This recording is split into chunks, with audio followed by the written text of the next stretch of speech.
Hello, hello. Hi, everybody. My friend Steve Cordasco at Mercer Advisors recently shared another success story. Steve's in-house certified retirement plan specialist is Dennis Jablonski. Love that name. I think we're related. He works primarily with business owners. One of his friends, who's been a client for more than 20 years and a regular listener to this program, unexpectedly had to take over a successful family business due to his dad's sudden illness. What do you do? What do you do in a case like that? You call Steve Cordasco and the team at Mercer. They were able to manage the business and personal assets as he entered into this new leadership role, looked at his client's life, liability, key man hazard, and other insurance company coverages. And not surprisingly, several policies needed to be revised. That's what they do. Call them 855-558-3500. Let the team help secure your future. Cordasco Financial Network, that's a trade name owned by Mercer Global Advisors, an SEC registered investment advisor. Securities are offered through Andrew Garrett Inc., not affiliated with Cordasco Financial Network or Mercer Advisors. Client experiences vary. Successful outcomes are not guaranteed. Time now for the headlines from Smerconish.com, the newsletter on this, the eve of the outcome. I don't want to say that it's all election day because so many people have already voted, but it all wraps up tomorrow. I know you're saying, thank God. Actually, it might not wrap up tomorrow. It might not wrap up until December 6th with a runoff election in Georgia. Friday poll results, we had 17,581 cast ballots. Which will occur first? And your choices were Donald Trump announces, Donald Trump gets indicted, or neither. And given the events that transpired over the weekend, which I'll get to in just a moment, we now know the answer to this question definitively. And it was a 2/3 vote at Smerconish.com. 66.84% had the correct answer that Trump will announce before Trump's indicted. Those who said Trump will be indicted first, 16.59%, almost exactly the same number as those who said neither, meaning he's not going to announce and he's not going to be indicted. And then this was interesting on Saturday, given the additional voting that comes from my CNN program, I asked what I thought was the simple, the straightforward, the critical pre-election question. Will Republicans take control of the United States Senate? 34,299 votes were cast. The no votes were decisive, 64.81%. Let's call it 2/3 said no, Republicans will not take control of the Senate. I'd be interested, but I'm not doing this. I'd be interested to see what the POTUS audience would say if I were to run that question today, because my feeling is that was a lot of wishful thinking on the part of the CNN audience. They would like Republicans not to take control. When I last looked, the 538 Nate Silver analysis, the probability was at 54 or 55%. For the last couple of days, it has been 53, 54, 55% likelihood or probability that Republicans do take control. I wasn't asking on Saturday, what do you want to happen? I was saying, what's going to happen? I was just surprised by the number that thought no. If it had been, 51-49, I would have understood it. And then yesterday, because it was the first night and then morning of no more daylight saving, I asked this question: should the House follow the Senate and make daylight saving permanent in the U.S.? Remember, inexplicably, this got through the Senate on a unanimous vote. But now time is running out for the House to do likewise. The vote, well, okay, let me give you the result and then give you an update, which I find interesting. Should the House follow the Senate and make daylight saving permanent in the U.S.? 75.67% of 16,000 plus voters said yes. So those who voted at Smerconish.com, they want this to happen. I mean, what a bummer last night when, it's 5:30 and it's dark outside. I want maximum daylight into the latter part of the day, and I think I know most of the arguments, the school bus stop, kids being vulnerable in the morning, and so on and so forth. I just really I feel like the day's over hours before the day should be over. So that's how I'm feeling today. From the Axios local outlet, local to me in Philadelphia, they reminded that 19 states have trigger laws that would nix the twice yearly practice of changing the clocks if Congress were to act. My home state of Pennsylvania is not among them. So yes, we fell back yesterday. Some of us got an extra hour of sleep, but many of us are going to spend all week now trying to adjust to the time change. In March, as I mentioned, the U.S. Senate passed the Sunshine Protection Act that would make daylight saving time permanent next year, but the bill is stalled in the House, and states can't unilaterally make daylight saving time permanent without Congress's approval as per federal law. Today's poll question at Smerconish.com. I was joking before beginning YouTube Live this morning that I want to hurry up and get through the midterm election so we can get on to 2024. And then I sighed. If I knew what the emoji was for a sigh, I would have used it. But to that end, today's poll question at Smerconish.com asks this: who benefits more from Trump coining the nickname DeSanctimonious? Trump or DeSantis? In other words, does Trump benefit because, hey, it's going to stick?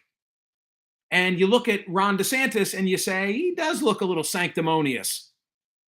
Or did he do DeSantis a favor by singling him out before the midterm had even taken place, drawing the ire of conservatives, which he did? A lot of them going online and just saying it was inappropriate for Trump to again make it all about him. I assume you know the story from the weekend. Trump at a rally singled out Ron DeSantis, took a swipe at Ted Cruz while he was at it. I thought the real indignity was directed toward Mike Pence. So it was Trump in Latrobe, Pennsylvania. You know, he's there for Dr. Oz and Doug Mastriano, brings up his poll number, says they're the highest that they've ever been, puts them on a big screen outside and says, you know, there it is. Trump at 71. And then he said, Ron DeSanctimonious at 10%. There's like no crowd reaction.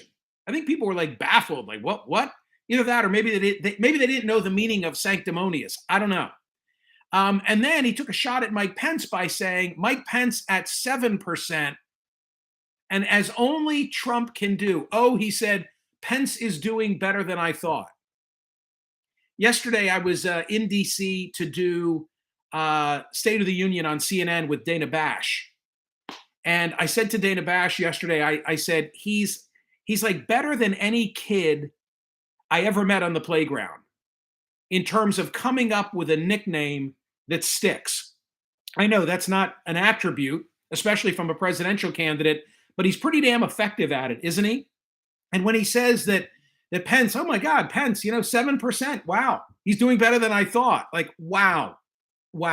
And then you had dueling rallies yesterday in Florida. Former President Donald Trump hasn't endorsed Ron DeSantis this year because, as he's explained, his fellow Floridian never asked.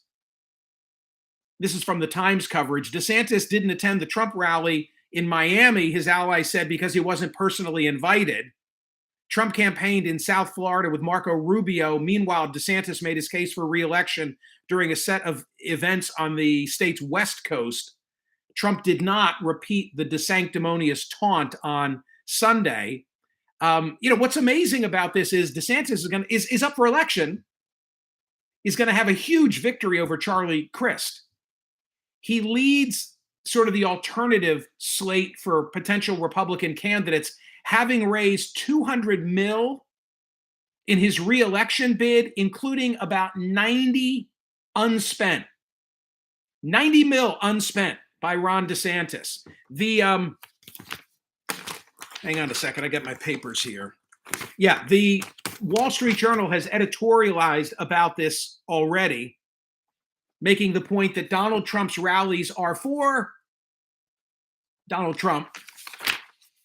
As usual with Mr. Trump, the rally turned out to be less for Mr. Oz than for himself. During the rally, Mr. Trump showed the results of a recent poll for the GOP presidential nomination in 2024. Then they tell you the story that I just told you. And then the Journal concludes with this. Mr. Trump wants to clear the GOP presidential field, and he knows that Mr. DeSantis has emerged in the last 2 years as his strongest potential opponent. A declaration so soon after the election, if he doesn't declare next week, will also be an attempt to deter a possible Justice Department indictment, as I've said here repeatedly. But his focus on his own prospects and criticizing his fellow Republicans, even before a crucial midterm vote, is one more reminder that Mr. Trump's only abiding principle is what is good for Donald Trump. Yeah, for sure. Okay, so as we head into the home stretch of tomorrow's vote, again, I word it that way because so many already have voted. When all is said and done, it's the economy and it's Joe Biden's unpopularity. I mean, there is a consistent narrative here, and everybody would have to be incorrect. The pollsters, the betting markets, the pundit class, as Mark Halperin says, the gang of 500, because everybody is telling the same story that it's going to be a big Republican victory come tomorrow. Certainly retaking control of the House, maybe the Senate as well. And in the end, where I've said, Democrats have abortion and January 6th, or as Obama puts it, an attack on democracy. Democracy is on the ballot. And meanwhile, you've got Republicans with the economy, including inflation, crime, to a lesser extent, the border. The polling suggests it's the economy and included in that Biden's unpopularity. ABC Washington Post poll. 80% of likely voters call the economy the top issue in their vote for Congress. 77% say the same about inflation specifically. The Republican Party leads the Democrats by a dozen or more percentage points in trust to handle each, and by even more on another issue, crime. Yesterday, I mentioned as I was doing the show with Dana Bash, I was on a panel that included Bakari Sellers, Mark Short, who had been the chief of staff to Mike Pence, and Hillary Rosen, the Democratic campaign strategist. And she made a lot of headlines when she, Hillary, the D, said, "I'm a loyal Democrat, but I'm not happy. I just think we did not listen to voters in this election. I think we're going to have a bad night." When voters tell you over and over again that they care mostly about the economy, listen to them. Stop talking about democracy being at stake. Democracy is at stake because people are fighting so much about what elections mean. Voters have told us what they wanted to hear. I don't think Democrats have delivered this cycle. I am in Bucks County, Pennsylvania today doing this program. Bucks County, Pennsylvania may determine the outcome of the Pennsylvania Senate race and therein control of the entire United States Senate. It's amazing. And speaking to a nationwide audience, as I have the privilege of doing each and every day on POTUS, I feel like many of you have gotten a feel and a flavor for the county where I was born and raised. The lead story earlier this morning at Politico was written by Holly Otterbein and Jessica Piper, and the headline was "The Battle for Bucks County. Oz and Fetterman converge on must-win Philly suburb." And they said on an unusually warm Sunday for early November, Oz campaigned with Representative Brian Fitzpatrick in Upper Makefield Township, while Fetterman and Democratic gubernatorial nominee Josh Shapiro rallied supporters hours later in nearby Newtown, each a stone's throw from where I'm located. The background: Bucks County stretches along the Delaware River north of Philadelphia, has a population of roughly 650,000, represents the swingiest of Philadelphia suburbs. Former President Donald Trump came within 2,700 votes of winning the county in 2016 en route to a statewide victory. So Trump lost, but by a very narrow margin. 4 years later, Joe Biden carried it by more than 17,000. So therein lies the swing nature. The county has thousands of potential ticket splitters, a group Oz urgently needs on election day. Republican gubernatorial nominee Doug Mastriano, who has struggled to fundraise and largely has been abandoned by national Republicans over far-right ties, is poised to lose to Shapiro. The celebrity doctor turned GOP candidate was joined on Sunday by two politicians skilled at winning over ticket splitters, Fitzpatrick, who has represented Bucks County and part of neighboring Montgomery County and won election 2 years ago, despite Biden also winning in his district by 6 points, and Susan Collins of Maine, who handily won re-election in 2020. Who do you campaign with in Bucks County if you're looking to win the county and hence the Commonwealth? Brian Fitzpatrick, brother of the late great Mike Fitzpatrick, congressman who also represented Bucks County, and Susan Collins.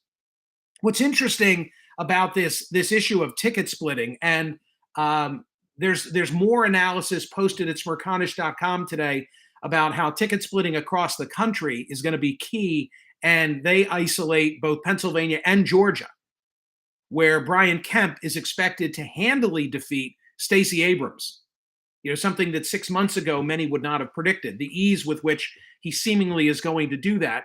But on the subject of ticket splitting, and last night I had the opportunity to say this to Erin Burnett on CNN on her pre-election program.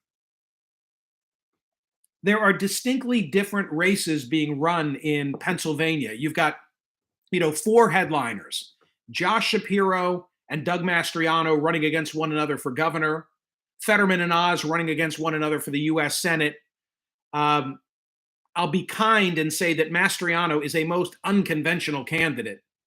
Doesn't allow the media at his events, focuses only on a very narrow stripe of the electorate, social media, not even on television, a January 6 rally attendee, someone who people like me fear from having control of the appointment of a Secretary of State because of what might that present in 2024. But the best candidate, putting politics aside, the best candidate of the 4 is Josh Shapiro, who I think is going to have no trouble defeating Doug Mastriano and will be elected governor of Pennsylvania tomorrow. Okay, so you would think that'll really bode well for Fetterman, the D running for U.S. Senate, but not necessarily, because Pennsylvania no longer has straight ticket voting. You can go in and vote for all Ds. You can go in and vote for all Rs, but you're going to have to tick them off one at a time. So there's not an automatic coattail that comes to John Fetterman from Josh Shapiro. I mean, it's a help for sure. But in a certain way, and I've been saying this both here on POTUS as well as on television, in a certain way, Pennsylvanians have prided themselves on ticket splitting. And so to go in and vote for Shapiro might give some pause to say, I don't know, the way that I'm learning of Fetterman and his position on the pardon board and crime, et cetera, et cetera, et cetera. Maybe I'll go for Oz, even though I don't personally like Oz. Oz remains like underwater, higher unfavorables than favorables. So that's a dynamic. The other thing is that with a Republican legislature in Pennsylvania, Shapiro really is a check on abortion restrictions being put into law in a purple state. Because if Mastriano were elected with the Republican legislature and Mastriano, I have no doubt that they would impose severe abortion restrictions given the overturning of Roe versus Wade.